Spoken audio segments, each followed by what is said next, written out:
राजनीति किस तरीके से जनता के हित से अलग हावी होती है, इसका एग्जाम्पल देखने को मिल रहा है बारपेटा में रेड वॉलेंटियर के साथ जो सरकार का व्यवहार है। रेड वॉलेंटियर एक टीम है, एसएफआई और डीवाईएफआई का जो स्टूडेंट विंग है उन्होंने मिल करके बनाई है। कई महीनों से ये वह सब काम कर रहे हैं जो सारे काम सरकार को करने चाहिए थे और उन्होंने नहीं किए। जैसे लॉकडाउन के दौरान जो सब मजदूर थे उन सबको खाना पहुंचाने का काम इन्होंने किया अपने खर्चे से। लोगों ने इनको डोनेशन दिया और इन्होंने खाना पहुंचाने का काम किया। उसी के बाद जब वैक्सीनेशन ड्राइव देश भर में चल रही है, जिसके सर्टिफिकेट पर देश के प्रधानमंत्री नरेंद्र मोदी की फ़ोटो आती है, उनका प्रमोशन होता है। उसी वैक्सीनेशन कैंप को इन्होंने ऑर्गेनाइज़ किया था अपने एरिया में। पहले दिन जब इन्होंने कैंप लगाया तो करीब 120 डोज इनको मिली थी और सक्सेसफुली लोगों को लगाई गई। उस कैंप को देख करके लोगों में उत्साह बढ़ा और भीड़ इनके कैंप के बाहर बढ़ने लगी। लेकिन अगले ही दिन वैक्सीनेशन कैंप बंद करवा दिया गया, उनको डोजेज नहीं दी गई। इस चीज़ को लेकर के उन्होंने डीसी से मीटिंग की। हालांकि पहले दिन भी जब कैंप लगाया गया था डीसी से मीटिंग करके डीसी के ऑर्डर के बाद लगाया गया था, लेकिन अगले दिन जब वो डीसी से मिलने जाते हैं तो डीसी कहते कि उनके अधिकार क्षेत्र में नहीं है, मेडिकल इंचार्ज इसकी जानकारी दे सकते हैं। मेडिकल इंचार्ज किसी तरह का रिस्पॉन्स नहीं देते हैं। वो कहते हैं कि ऊपर से ऑर्डर आया है कि आप लोगों का कैंप बंद करवाना है। इस चीज़ को लेकर के सभी के सभी जो स्टूडेंट हैं हंगर स्ट्राइक पर चले जाते हैं। 15 जुलाई से लेकर के 17 जुलाई तक हंगर स्ट्राइक चलती है। 17 जुलाई को एमएलए के कहने पर मेडिकल इंचार्ज उनके पास पहुंचते हैं और कैंप को दोबारा चालू करने की बात कहते हैं। उसी दिन उन्हें डोज भी दी जाती है। उसके बाद 4 दिन तक कैंप लगाया जाता है। एक एक दिन छोड़ करके उन्हें डोज मिलती है। कैंप लगाया जाता है, सक्सेसफुली ऑर्गेनाइज किया जाता है।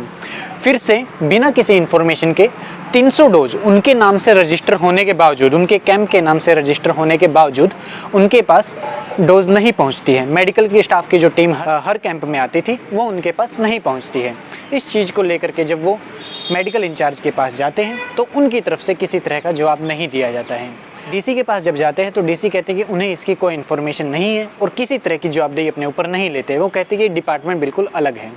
मेडिकल इंचार्ज जो कि डॉक्टर जगन्नाथ दास हैं, उनका कहना होता है कि ऊपर से ऑर्डर आया है, प्रेशर है कि आप लोगों का मेडिकल कैंप बंद करना है, मिनिस्ट्री की तरफ से ऑर्डर आया है। क्या कमी रही कैंप में, ऐसा कुछ नहीं बताया जाता है। रेड वॉलेंटियर के वॉलेंटियर बिट्टू से मेरी बात हुई है, उन्होंने पूरी की पूरी इन्फॉर्मेशन दी है। उसके बाद वो लोग हंगर स्ट्राइक पर जाते हैं और 4 दिन की हंगर स्ट्राइक के बाद बुरे तरीके से 5 लोगों की हालत बिगड़ जाती है और उन्हें हॉस्पिटल में एडमिट किया जाता है। हालात इतने नाजुक है कि मरने की स्थिति बताई जाती है। बाद में हंगर स्ट्राइक को तोड़ा जाता है, लेकिन अभी तक किसी भी तरह की मेडिकल इंचार्ज की तरफ से ये बात नहीं कही गई कि कैंप को दोबारा शुरू किया जाएगा। इसी चीज़ को लेकर के सोमवार को फिर से ये लोग डीसी के ऑफिस के बाहर धरना प्रदर्शन करने वाले हैं। रेड वॉलेंटियर बड़ा ही ज़बरदस्त काम कर रहा है। आप लोगों को उनके फेसबुक पेज पर जा करके देखना चाहिए। गरीब लोगों में राशन बांटने की बात हो या फिर मेडिकल हेल्प प्रोवाइड करने की बात हो, इन लोगों ने डोनेशन इकट्ठा करके काफ़ी लोगों की मदद की है। लेकिन राजनीति की वजह से इनके काम को नहीं चलने दिया जा रहा है। इसी तरह का एक और एग्जाम्पल सामने आया है। दिल्ली हाई कोर्ट ने बुरे तरीके से दिल्ली के ड्रग डिपार्टमेंट को लताड़ा है। जब दिल्ली ड्रग डिपार्टमेंट ने मांग की मुकदमा चलाने की आम आदमी पार्टी के एमएलए प्रवीण कुमार के खिलाफ कि उन्होंने जो सब ऑक्सीजन की कमी के दौरान बाहर से ऑक्सीजन अरेंज करके लोगों को प्रोवाइड की थी, उस चीज़ को लेकर के वो मुकदमा चलाना चाह रहे थे प्रवीण कुमार के ऊपर। इस चीज़ को कंसीडर करते हुए दिल्ली हाई कोर्ट ने कहा कि फिर तो उन सब मंदिरों के खिलाफ, चर्च के खिलाफ, गुरुद्वारों के खिलाफ और वो सारी ऑर्गेनाइजेशन जो लोगों के लिए ऑक्सीजन अरेंज कर रही थी, जो काम दिल्ली सरकार नहीं कर पाई, केंद्र सरकार नहीं कर पाई। हालांकि ऑक्सीजन प्रोवाइड करने का काम सरकारों का था, लेकिन सरकारें इस काम में नाकाम रही और दिल्ली की सड़कों पर लोगों को मरते हुए देखा गया। जब और लोगों ने ऑक्सीजन प्रोवाइड की तो उनमें से एक प्रवीण कुमार है। तो इस तरह के अच्छे आदमी जो लोगों की मदद कर रहे हैं, उनके खिलाफ आप मुकदमा चलाना चाह रहे हैं।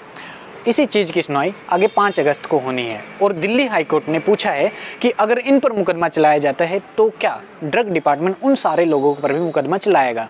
साथ ही साथ दिल्ली हाई कोर्ट ने गौतम गंभीर के केस का भी चर्चा किया कि क्या उनके खिलाफ किसी तरह का मुकदमा चलाया गया है। हालांकि उन्होंने काफ़ी बड़ी मात्रा में वैक्सीन को स्टॉक करके, जो कि गलत तरीके से स्टॉक किया गया था, भले ही उनके इंटेंशन अच्छे काम की थी, लेकिन गलत तरीके से स्टॉक करके पब्लिसिटी के लिए लोगों में बांटी थी।